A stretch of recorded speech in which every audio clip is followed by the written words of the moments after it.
for anybody who's thinking about 10% being the difference in their life, like, would you brag about a 2% mortgage rate in, in those streets in Detroit where they sell homes for like $1?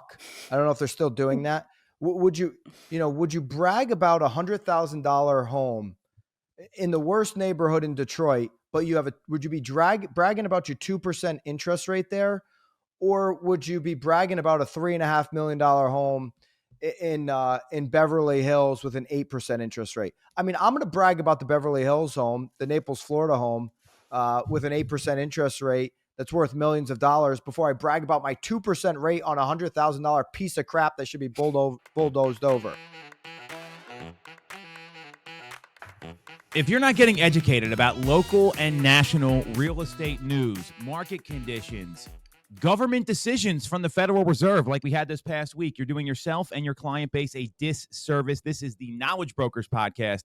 I'm here with Lisa Chinatti and Byron Lazine, and we are coming off a Fed meeting where they did nothing as expected. We've also got some really interesting data about what sellers think about agents, commissions, and cash buyers in 2025. And we've seen the median homeowner tenure doubling since 2005. We're going to break it all down next. But first, what do we got? One ticket left for next week, Byron? That's what I'm hearing, is one ticket left for the exclusive workshop up at Lisa's office where there'll be dogs, there'll be systems, there'll be inside sales. We're going to have it all. One ticket left. Is that what I'm hearing? Well, two now. If there's going to be dogs, I'll give my spot up. But this would be the last call for that. So final spot. We'll put the link down below for the workshop at Lisa's headquarters. I mean, we were just talking about different teams that run very much like a family style. That's not what this is going to be about. It's the processes and the systems that enable you to scale and build a scalable business so that you can keep growing. So that's what that's all about. Well, we'll get into all the details, and obviously it's helped the three of us since we got on this accountability call back in 2020. I was reminiscing yesterday with Andrew Undum, Byron. I was at 6 agents at one point in 2021, and now we're onboarding 6 next week, let alone the other 50 we already have. So, I mean, there was a lot of value in getting into these systems, and I think we both owe Lisa Chinatti for showing us the way of recruiting and stacking the deck so you can win long-term in your business. Well, that's why it'll be fun to be at Lisa's office in HQ. And, if you don't have the right systems and the right processes in your business, it's really, even if it's not about like some kind of agent number or whatever, it's just hard to scale any business when you're not starting with the right systems, because then you're always in that hamster wheel mentality. I think the other side of it is being aware of the danger zones. I remember conversations with you guys. Like, I feel strongly 20 to 40 agents is a major danger zone. Yeah. And so I'm excited to kind of chat about some of that and, how to structure things to avoid danger zones and not lose all the traction you've made with scaling. I'd rather see, if you want to grow your business and whatever, it has to be scalable in one of two ways: the larger team, or I'd rather see the SEAL team built in, insulating truly with, employees and staff around a production unit. But you're right. 20 agents it's just kind of that middle, which is really not a good place to be. Well, and what happens there is you have standards you want to enforce. You have, ways you want to run your business, and you tend to let a lot of stuff go. And what you tolerate ends up being validated. So when you have a scaled business and you have the same way you're running it, that's when you can really implement things the way you want to and the way you see it in your head and the way a visionary should. So there's going to be a lot of value to this. I'm super pumped up for it. We got some great people coming. So one ticket left, links below. Let's get to the docket.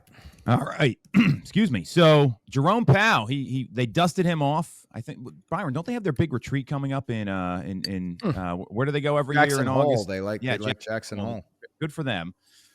So as expected, no movement from the Fed in terms of interest rate cuts. They kept the target rate in the range of 4.25 to 4.5%. And the comments afterwards, to me, are what you really want to look for after these kind of meetings. The opening statement from Jerome Powell painted a picture of resilience in the economy with some caution signs. He said consumer spending showed some moderation while business investment rebounded from Q4's sluggishness. And the sentiment among households and businesses has taken a little bit of a hit with rising uncertainty. He also mentioned that the rate cuts that they were a little late that they did last year.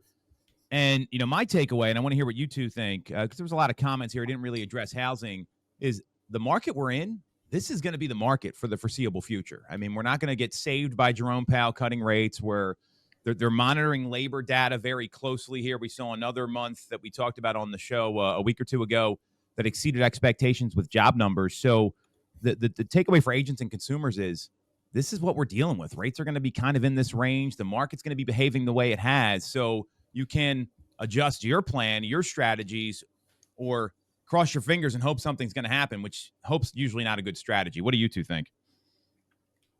Byron, you can go first. Yeah, I think that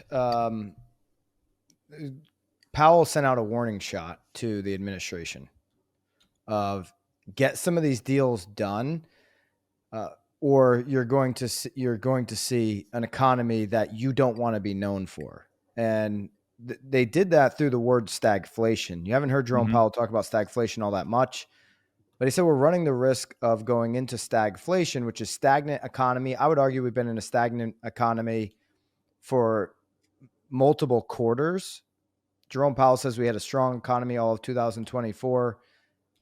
But if you extract government spending, government hiring from 2024, you would have been flat just like you were in quarter one when you look at GDP. So the economy, to me, has been stagnant. The other two ingredients for stagflation that you would need would be high unemployment and high inflation. You haven't had those two ingredients along with a stagnant economy. And even this week's job numbers came back down to the 4-week average on unemployment. So we had that little bit of pop last week. They come back down. You're not seeing unemployment yet move up. Jerome Powell said there's a risk there that you will see unemployment increase, some early signs that suggest that could be a possibility for us in the future. And then the other risk that, they're trying to, prepare for is inflation moving up. It's why they didn't do anything with the rates. They have, there's some risk that inflation can go up with all of the uncertainty. Jerome Powell, the Fed, believe that they're in a good position to wait and see. Obviously, the administration believes that inflation it has been kind of solved for and that they should start lowering the rates now. And so there's a little bit of back and forth there on that rate decision. One thing I would say the administration, I kind of lean towards them being right on this when they say the Fed waited too long to start increasing rates in the beginning when they said inflation was transitory. I agree with that. And so the argument is right now, are they waiting too long once again? Don't really know. We have hindsight as to our benefit for, first go around. We don't have the hindsight right now. It's more of a guessing game.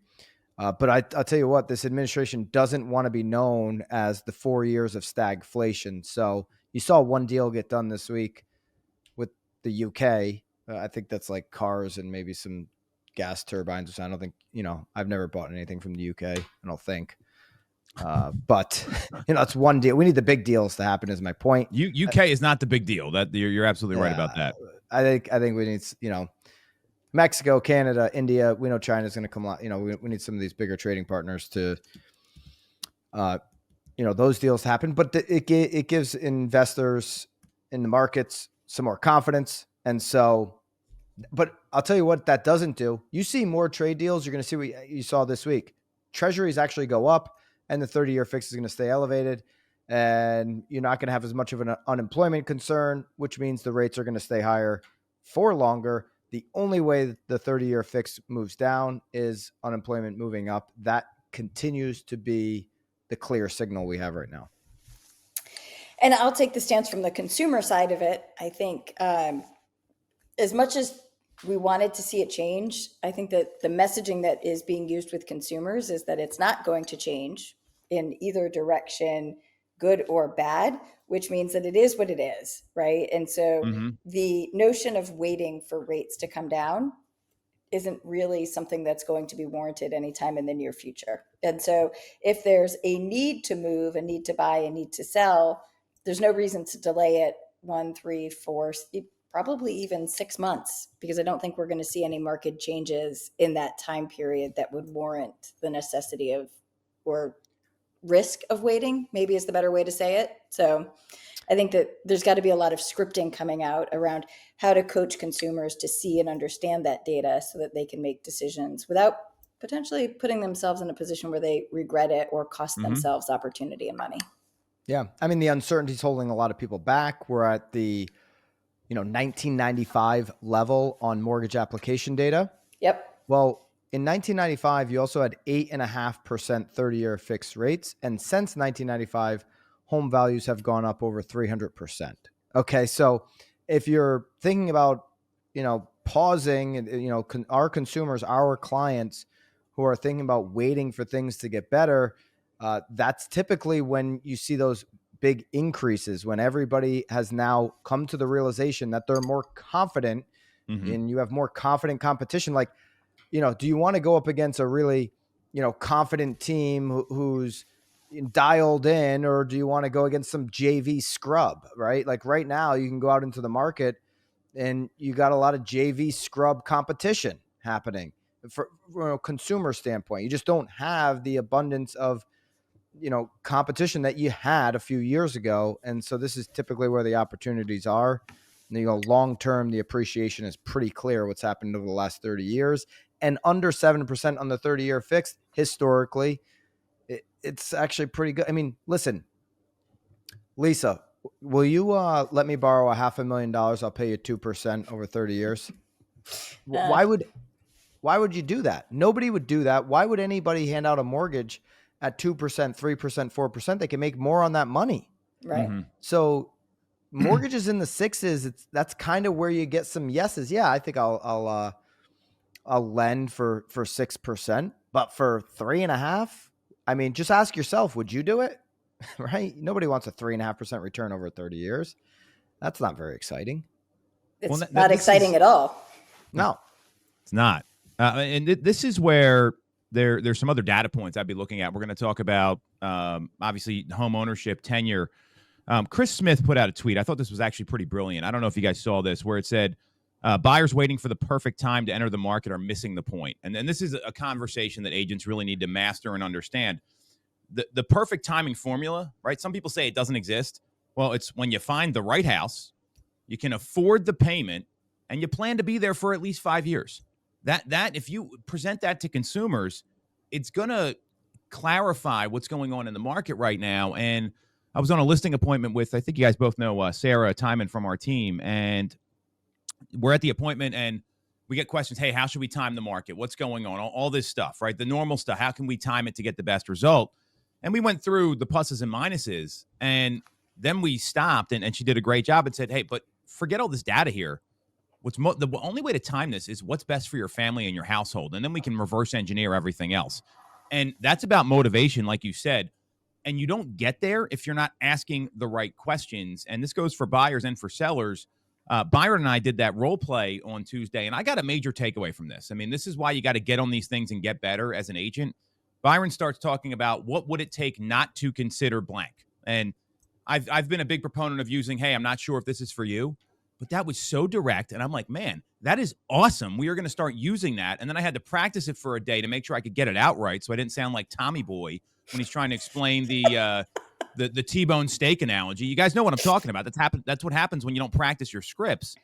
And we used it with our team, and we're seeing results already in just a couple days. So, Byron, I'd love you to go over that script again, because I think it's so important. Because when people are trying to time it and they're looking for a certain kind of house, our job is to ask better questions when we find out if they're motivated. We know that's through the D's, but ask questions that are going to open their mind a little bit, because we've all worked with consumers that they tell you they want to buy one thing and they end up buying something totally different. And a good agent's going to show them those options. So I'd love you to go through this. What would it take not to script really quickly, Byron? I thought that was genius, and we're implementing it like literally in real time. Yeah, obviously what would it take is a great framework. Hey, what would it take? What would the house need to have? What features would you need to stretch 15 minutes outside of where we're looking, where there's potentially more opportunities? So what would it take? But then here's what we know is that whether it's through specifically content or how we're framing some of the follow-up, all the conversions in the conversation, responses go up sometimes with a negative hook or, kind of that opposite hook. And so what would it take to not buy a home in today's market, right? Like, would it come down to finding the perfect rental? So now, is that an option for them? Is that something that they're really considering, or are they 100% committed to buying? Or would it be, maybe you get information from your job, so maybe they're really not 5+ years. Maybe they're kind of shaky there. But to Tom's point, you can't really. I'm going to put my home search on pause because of the uncertainty right now. Well, that's typically not the real reason. Okay. And so digging further and, finding out more information so that you can help them make the right decisions is what it's all about. So what would it take not to do X is another way to dig deeper, because they might even ask you like, well, what do you mean by that? And then you can go further along in the conversation to get the right information. I just find that agents are too often just finding out what kind of house that they want and not matching it up with why they want a house to begin with. And that's a huge disconnect. And unless you understand that, the odds of getting ghosted increase dramatically. Oh, that person ghosted me. No, they found somebody who asked the right questions. Bingo. And really dug into what their needs were. And they're just working with them and not answering your texts and calls, because all you were doing was waiting for MLS links or Zillow links or Realtor.com links to open doors. And there's a huge difference between, and listen, the difference between compensation that those two agents are getting is pretty dramatic as well. The agent that really understands and can walk a consumer through what it takes to buy a home in today's market is being compensated at a higher level because they're offering a higher level of service. The knee-jerk reaction when we do some of these role plays and trainings is for an agent to say, hey, I asked an agent the other day, you're on a home tour with a buyer. It's the first tour. And they say to you, hey, this was great. They're about to get in their car. They're kind of like done with the tour. And they're like, you know what, Lisa, I'll get a hold of you. We got to get our house ready to get to the market. And so I'll get a hold of you then. This was great to see what's out there. This really tells us that, yeah, we're going to buy something. And, once we get our house ready, get that thing on the market, get it sold, I'll reach back out. And like somebody who's working with a buyer is like, oh my gosh, wait a minute. They say one of two things every single time. Oh, are you already working with an agent on the list side? Horrible Or question. they say, oh my God, I'd love to see the house. I want the house. I'd love to see it. I'd love to come by. And they're like a little puppy dog, oh, I'd love this. I'd love that. I'd love this. I'd love that. Not a dog reference. And so they make it all about them. And then the person's like, what the heck is going on here? I mean, if you're just begging me for my, wow. As opposed to the question most people are going to ask is like, oh my, do you have an agent? And the natural reaction, even if they don't have an agent, is going to be, yeah, I do. They're just going to be thinking about the sign that they see in their neighborhood. And that's going to be the agent that they're going to do business with. Oh, I've been meaning to reach out to so-and-so. So they're just going to say to you, yeah, I have an agent. And then where do you go from there? Oh yeah, I've got an agent on that. But now it's also just the shutdown. It's like the open house sign-in sheets. Do you have an agent? Yes or no? Right. Consumers write yes so that we don't call them and bug them, right? Like, poor question. If they say yes, you're on an uphill. Well, maybe you should get us, as opposed to just saying, when they say to you, oh, I got to get my house right. Oh, has anybody taken the time to walk you through what it would take to sell a home in today's market? Has anybody taken the time to sit down with you and just walk you through everything it takes to sell a home in today's market? And actually, Lisa, we've been creating a framework for our clients that puts them in a position on this side, the buy side, to be even more attractive to sellers in a competitive market when they're negotiating on this side because of what we've done preparing their home for sale. So that's something else I can walk you through too. I don't know, Lisa, what works better for you, if it's tomorrow afternoon or maybe over the weekend. Which one works better for you? And so now I'm just going in assuming if I go in assuming that framework, that coming from a place of help, I'll just walk you through what it takes. And they say, oh, well, I do have an agent. Oh, so they've built out the framework on how to be competitive on your buy side. Well, they haven't done that. Well, I'll at least help walk you through that. Now I'm in the house, and at that point I can find out. It becomes a buyer consultation, but I can find out if they've actually signed or not. Agents shut themselves out of business all the time by saying, do you have an agent? Did you sign? Yeah, I did. Oh, okay, I'll take you off my list. Move on. These signatures don't mean anything anymore, guys. NAR made that clear. Get out of that mindset.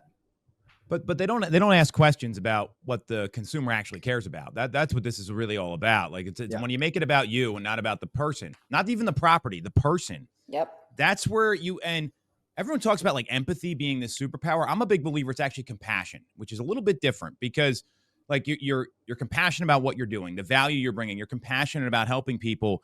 That mindset of, has anyone taken the time to walk you through the 10 different ways we can win an offer? Like that gets my attention. We did this on the role play. Yeah, what would it take for you not to consider the next town over? It's only 5 minutes away, and actually you get a little more bang for your buck over there. You might find the house that you want, Byron.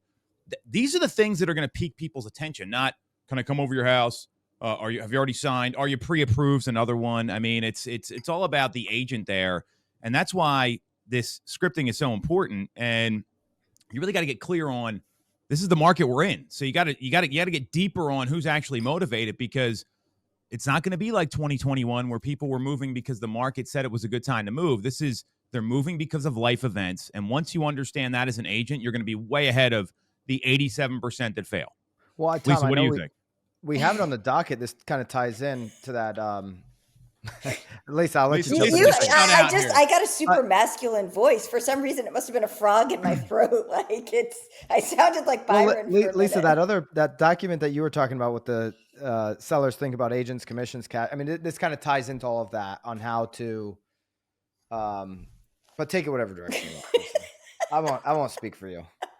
I was going to say, it's interesting because that same start in the question framework, if you think about one of the scripts that the three of us were super passionate about right about a year ago, has anyone taken the time to explain to you the recent changes with respect to buyer agency, right? Like opening up with that one open can be applied to so many different scenarios in real estate, in sales, or anything else. And it's just a function of practicing it and implementing it and trying to figure out how to weave it in and make it work. But it is a super powerful question. And I hope people are kind of taking note of it.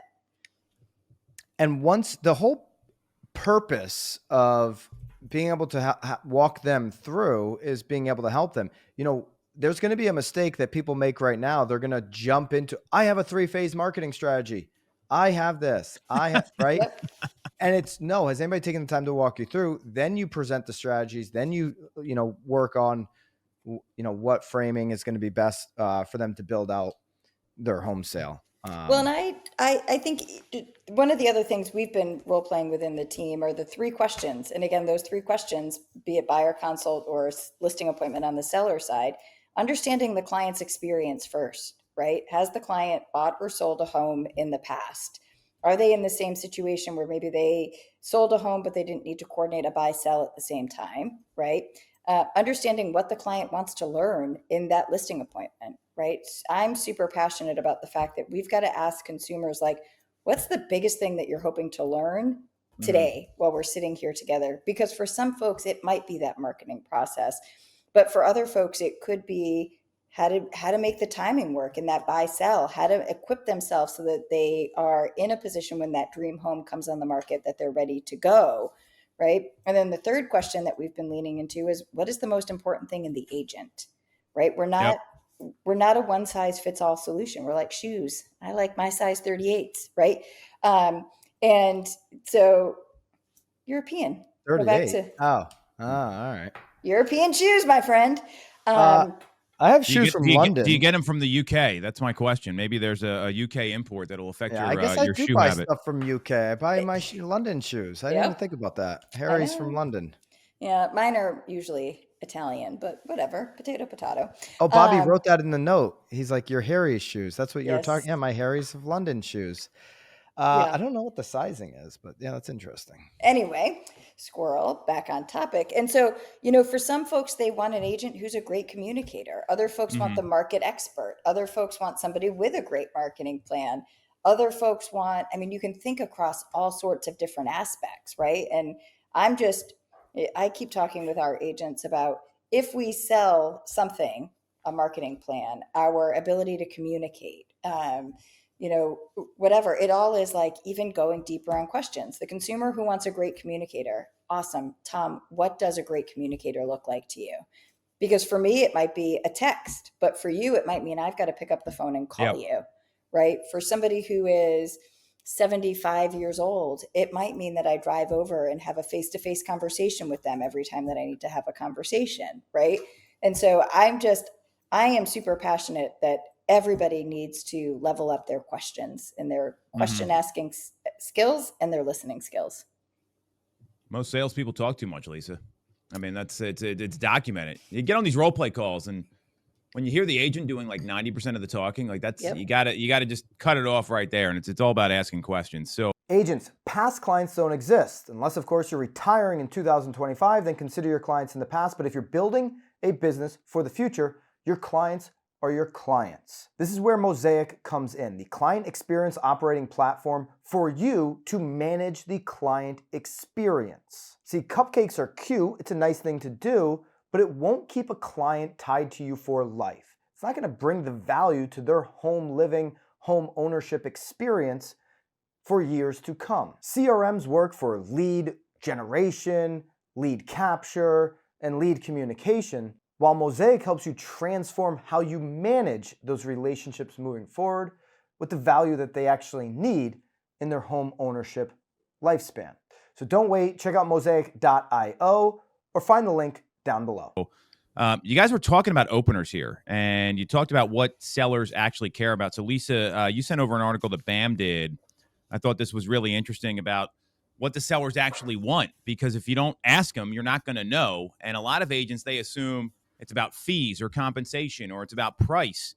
Well, according to this new survey by Clever Offers, 52% of homeowners have considered selling without a real estate agent, and they want to skip the compensation, but they go with these cash offer companies. 51% of those sellers who went with the cash buyer didn't get the profit that they hoped for. Cash buyers offer 67.5% of the homes after repair value.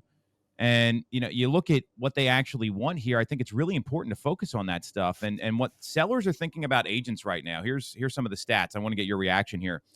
38% believe agent commissions aren't worth the cost. 33% worry agents won't put in enough effort. I think that's a valid concern depending on who you hire. 31% fear the agent cares more about their own paycheck than the seller's best interest, which is what it seems like when you have the puppy dog approach that Byron talked about. So this is all very valid stuff here.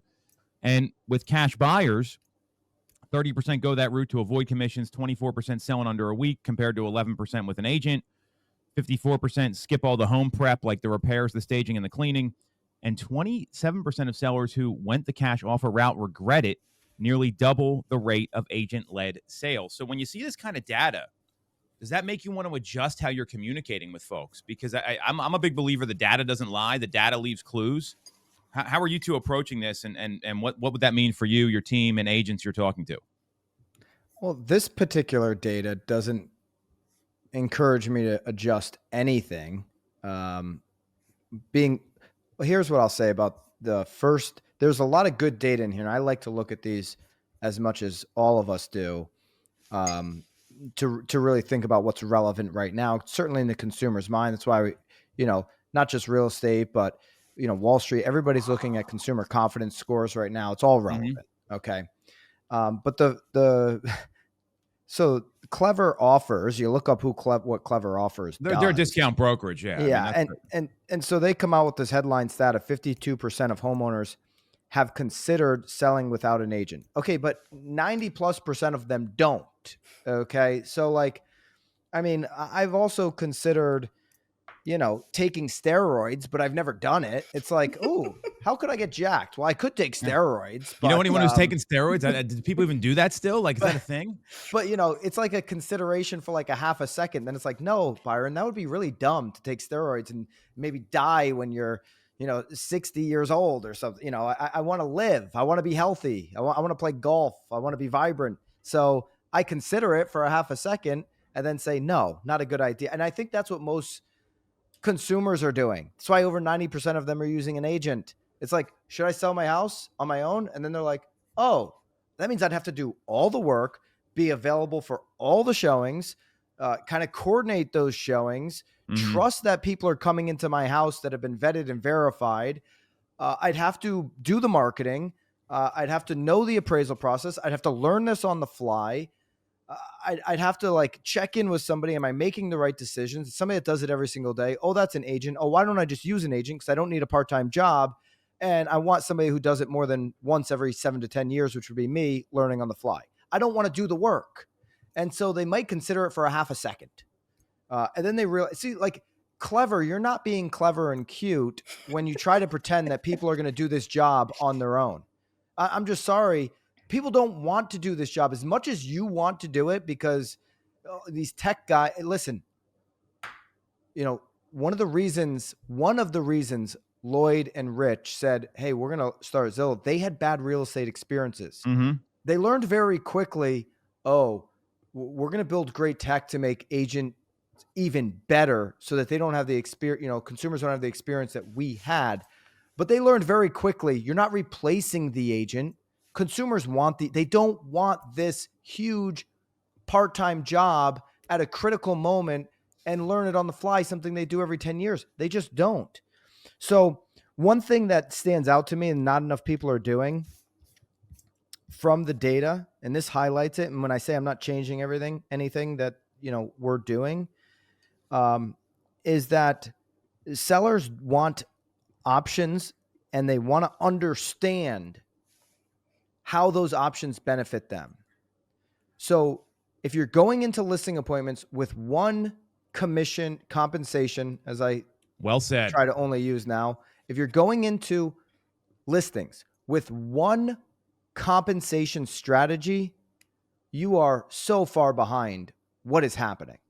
Small, medium, and large have options that fit into different needs.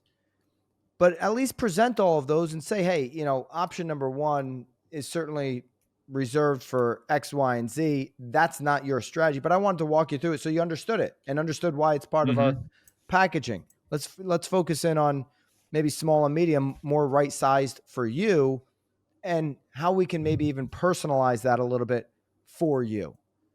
The days of going in there and spitting out one number and then just sitting there waiting and hoping they agree and move forward, that's over. So I like the option. Highlights what I think we've all been talking about for quite some time.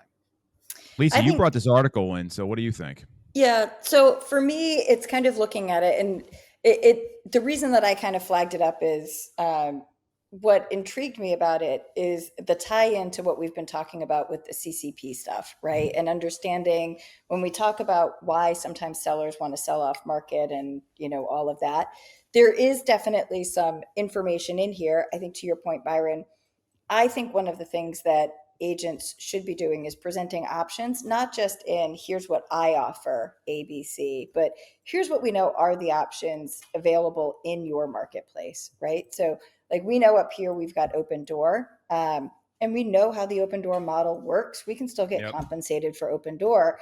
And I've been kind of a proponent of this for a while, is that we've got to understand what those options are. I think one of the other things that this article really talked about was that the cash buyer component of it being one of the biggest. I think it was less focused on FSBOs and more focused on consumers who want to take that cash offer. And they take it because of the convenience or because their home needs repairs or because they're in a certain situation. I've said this for a long time. I know you two both agree with me that even in those situations, we can still get the sellers more money, more profit by listing that home in the MLS, right?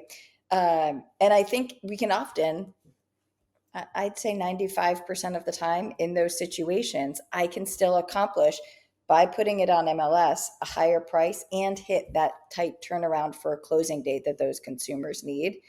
And so for me, this article is a really great leverage point into those unique situations where the right thing for that client isn't necessarily that cash buyer, but they need a little bit of data about why and what the options are.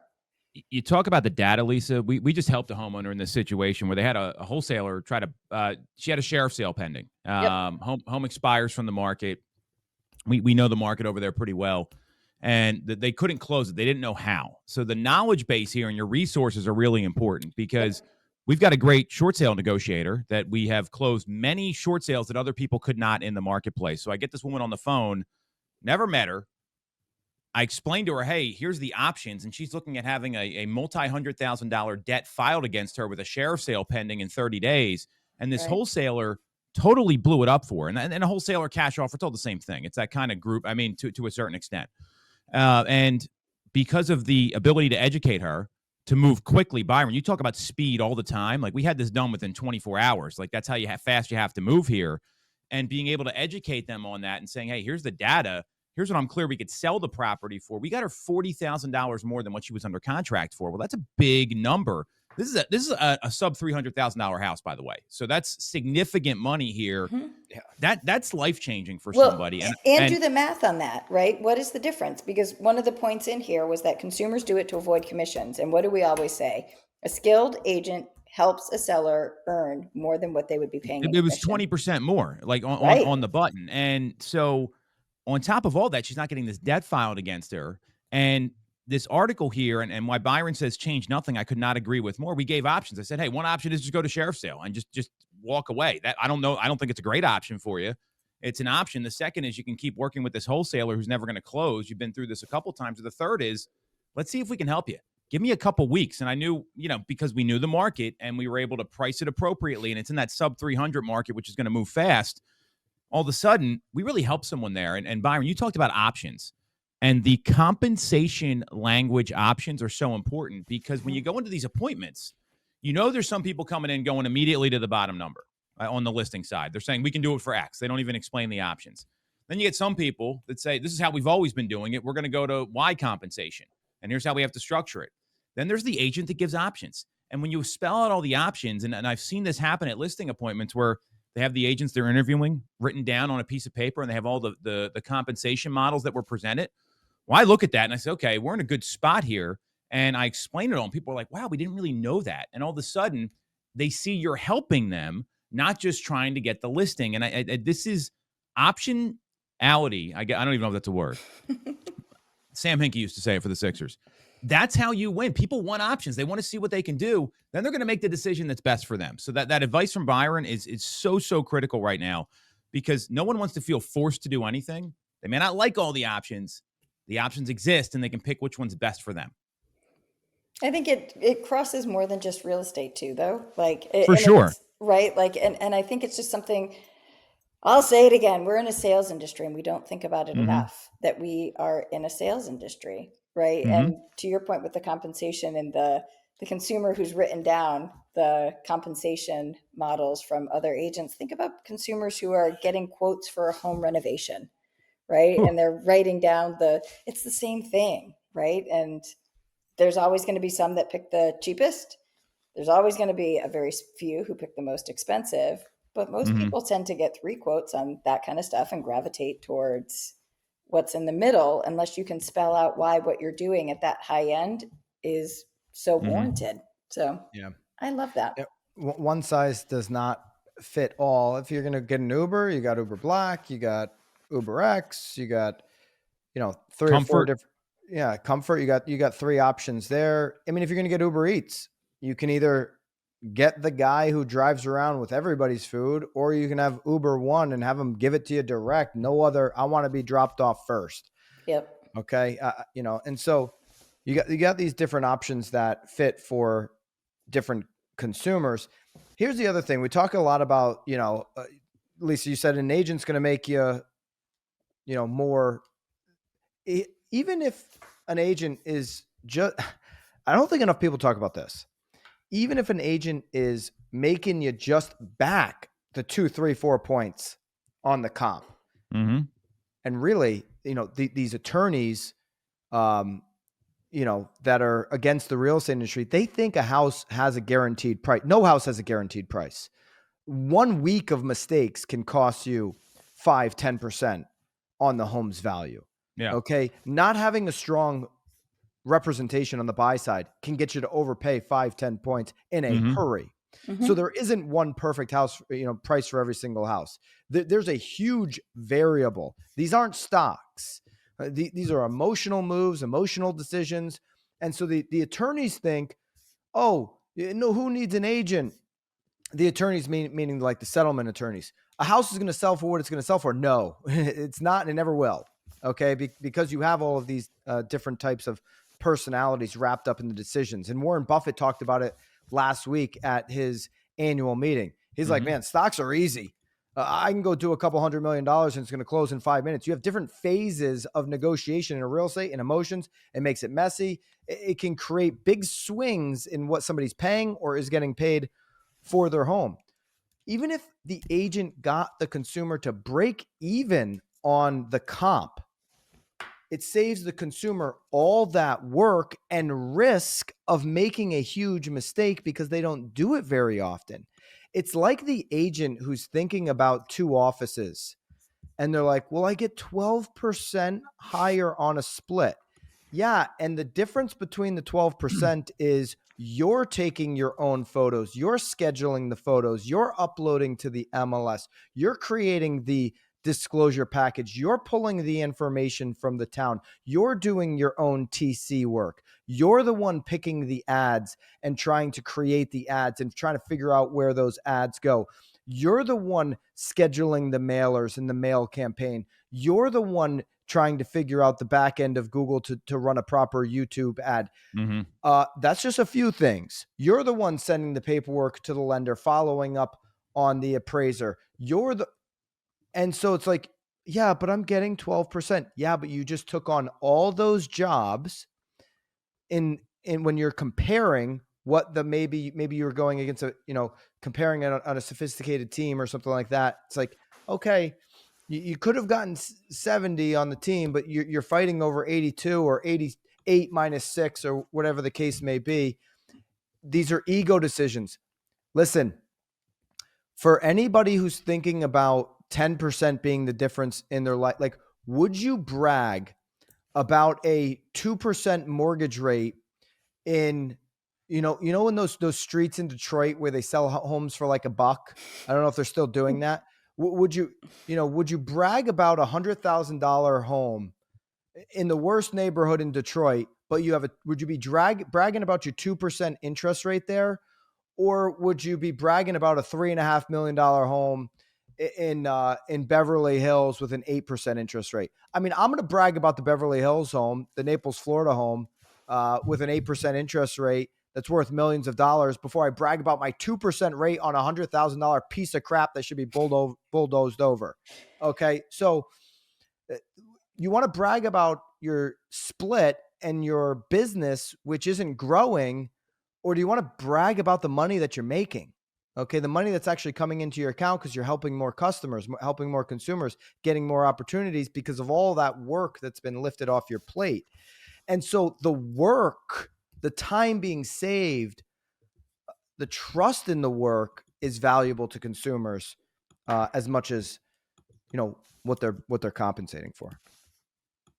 Well, if you look at historically, like a lot of these offices that have these like 100% split models, they typically have the least productive agents. It's clear in most markets. So there are productive agents in those offices. There's a couple, but I'm talking across the board. Those productive agents in 100% model business, they're working on they're investing 30% of the money into their business. Yeah, they have employees. They outsource stuff. They actually invest it so they don't have to do it themselves. So very fascinating stuff. Lisa, I know we got a couple minutes left here, and you wanted to talk about the Zillow meeting you went to and some IDX VOW stuff. I would imagine most people listening don't even know what you're talking about or what I'm talking about. So enlighten us here from the portal queen of real estate, Lisa Chinatti. Yeah. So Tuesday, you both ditched me. Actually, Tom, I don't know that you were invited, but Byron, Tom you wasn't invited. definitely. I'm not part of me. that region. Everyone, you always say this to me, and Well, I but you would have know, ditched there were you. folks from Pennsylvania there. There Oh, were great. so I don't know how they I got would have invited ditched. and you didn't, but you Even if still I got wouldn't invited, I come. wouldn't have come. So it You doesn't really matter. come. But anyway, I would have been there. It's not you true. would have. You were invited and you no showed. Had I could have made it, I didn't know show. They knew I was not showing. But had I could have made it, I would have been there. Anyway, I so Tuesday got the pleasure of spending the day at Zillow's New York City headquarters with, I think that there were maybe like 50 or 60 of us there, with all sorts of different positions, right? Sales managers, operations people, team leaders, brokers, and some really great conversations shaking out. And I think one that I was most interested in was the conversation. There was a really open dialogue about the Zillow CCP policy that came out. And so a couple of fold, like, there were a couple of big points that came out of that. One is talking about the enforcement and how does Zillow plan to enforce that? Because that's been something that I've been saying for a while. It seems really odd to me to be able to enforce the sign in the ground, they're going to ban the listing. They didn't really answer how they were going to enforce it. They did reiterate, I think I asked probably 3 different times in 3 different ways, and you guys know me. And they said that they were building out ways to enforce it. Now, I don't believe they're going to be able to enforce the signs. We were talking before we started filming. I don't think that they're going to be able to enforce the Instagram aspect of things. Zero Whatever. chance. Yeah. Meta can't do it. Yeah, exactly. So the interesting thing is the way that the policy was written when Zillow first announced it is it sounded like the seller would be penalized if the agent violated this. And it was clear in the conversations that Zillow has no intention of penalizing the seller, but they will penalize not just the agent, but the brokerage. So if an agent violates it and they get dinged for it, the seller can switch agents and still get their property listed back on Zillow, but it cannot be in the same brokerage. So if the 3 of us were in the same office and Tom violated it, we can't just move the listing to me in order to get it back on Zillow. The whole brokerage would lose the listing. I think it's. Go ahead. Yeah, no, I mean, that's a good point. I think it's going to be fairly easy for Zillow to police when you're taking an exclusive and putting it on the website, on your exclusive website. The Instagram stuff, the sign stuff that people kind of got crazy about, even if they try to have a metric for policing that, Instagram doesn't know how to police bots on their own platform, and Zillow's going to figure out how to police agents. And then that seems like a stretch to me. But Zillow's always been what's right for the consumer and not penalizing a consumer who made a mistake and now realizes they want to be marketed everywhere. That seems like the spirit of, the rule is in the right place there.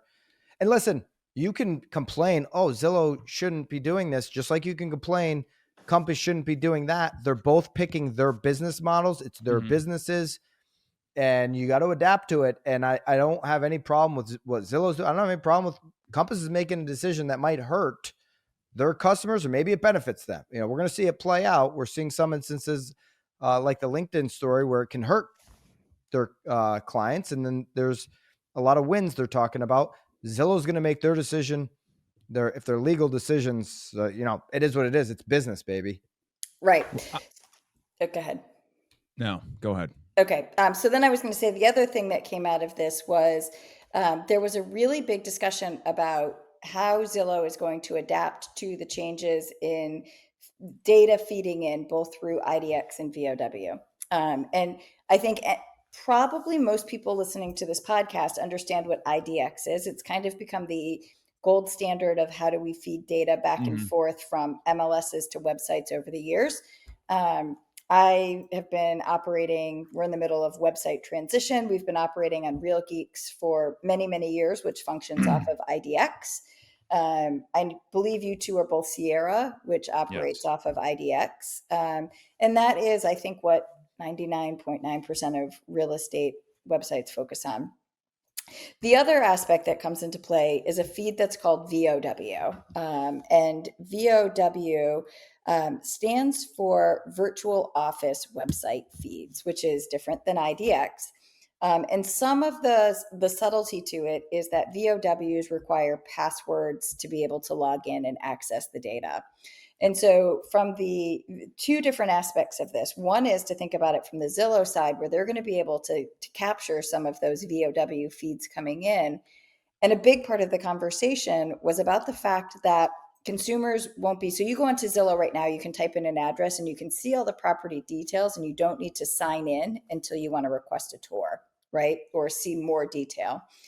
Any of the listings that come through VOW feeds on a move forward, the consumer would already need to be logged into Zillow in order to see those properties in You have the search off-market results. data there and all that. Yeah, it's more than just like it's expired data, it's sold data, it's more details than what you find in traditional like MLS fields. You can do a lot more customization in it. And my brain instantly goes to, there's kind of an opportunity that's going to shake out for knowledge brokers in the short term in the marketplace, in that what we know is, I reached out to website providers pretty quickly. Real Geeks does not support VOW feeds. Sierra at current doesn't. I think that they will be able to potentially come up with some workarounds. I don't know about Boomtown. I don't know about any of Luxury Presence or any of the other big brands that are out there. But where I think agents should start to think about stuff is, especially for those that are lead generators, is there an opportunity in the short term to roll in VOW feeds into your website and really do some marketing that's not being done by all players in your market? Can you take that VOW data and leverage it into some PPC campaigns that my gut says will create lower cost per leads and therefore lower customer acquisition costs, and i.e. more profitable transactions down the road? But does it also enable agents to generate more leads, because you're going to have data that isn't as easily available on every single agent website that exists in a marketplace? So I'm still really early in the thought process and kind of exploring what it's going to look like to make that become a reality. But I think that there's going to be some opportunities when leveraged in the right way. I agree. Sharon has talked about this a lot on his IG, the business model opportunity. So Compass is leaning one direction on a business model. Zillow's changing their model. Lisa's making the point, we need to pay attention. And here's an opportunity with VOW to create a new model in your business to take advantage of the moment. There's going to be a whole bunch of people that just wish we were talking about this last week in the pod, Lisa, like wishing we could go back to the 90s. I wish things were, with the MLS book, wishing things were like the 90s. Wishing isn't a strategy. Hope's not a strategy. Building out the model that can take advantage of today is, and VOW is an opportunity. So good insights there from Lisa from her trip to New York. Wish I could have been there. We missed you. So right. To be clear, I real quick, we got a lot of hate last week for that clip we posted on Instagram. Did you see some of this stuff that came in? I mean, people were just like, "Oh, you got like." We support legal business models on this show. Is that fair to say? I think that's. I want to be very clear about this. We said it in the clip. First of all, we said in the clip, I thought it was a compliment for Robert Repkin. Is thinking levels beyond everybody by trolling them. Because let's face it, this isn't even a debate whether a physical MLS book in an office works. It doesn't work. I mean, it's silly. This is a digital world. It's going to be an AI world soon. A physical book doesn't do anything. So I know it's a troll move. I know Revkin is thinking levels beyond. He doesn't care. He's doing it to kind of stick it to some people. I thought that was a huge compliment. Me too. At the same time, we're saying, hey, legal business, go for it. I got no problem with it. Everybody's going to have their business model. And listen, you can't be saying, hey, I'm all about Compass exclusives, for example, but then hate on Zillow for saying if it goes Compass exclusive, it's not going to go on our site. They're choosing a decision. Just because it's a decision that you don't like and you want the world to completely adapt to you, doesn't mean that's the way it's going to be. What you need to be in the middle of right now is figuring out how to best serve your customers. That's all you should focus on. Best serve them, best put them in the best position to succeed. And if you believe the best position for your customers to succeed is to be in less places, then do that. That's a business model. If you believe your customer succeeds best when they're marketed in more places, then do that. And that's a business model. And if you think like Lisa's thinking, there's an opportunity to attack VOW first, just like, hey, Gary Ashton always tells us he was one of the first people to do an IDX site, and he bought all the domains in Nashville. And that was 25 years ago now. It's incredible. Not to age Gary, but I've been doing this 25 years.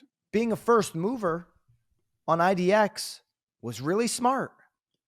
Those are the sites that built the best SEO, that got organic lead flow, that were able to capture more searches and all of that. And so with VOW, it's going to be the same thing. I think that's the point of this is business models are changing right now, and the landscape is completely changed, and it's wide open more than it's ever been. Agreed. Well, I have to run though. I've been hard stop, Lisa. Hard stop. It's 7 minutes past. See you next week. Thank you so much for checking out this week's Knowledge Brokers podcast. If you want to take what we're doing here at BAM and use it in your own business, join us over at School. We just switched BAMX into the #1 education and community platform. Go to school.com/BAMX or hit the link in the description, school.com/BAMX. I'll see you in the community.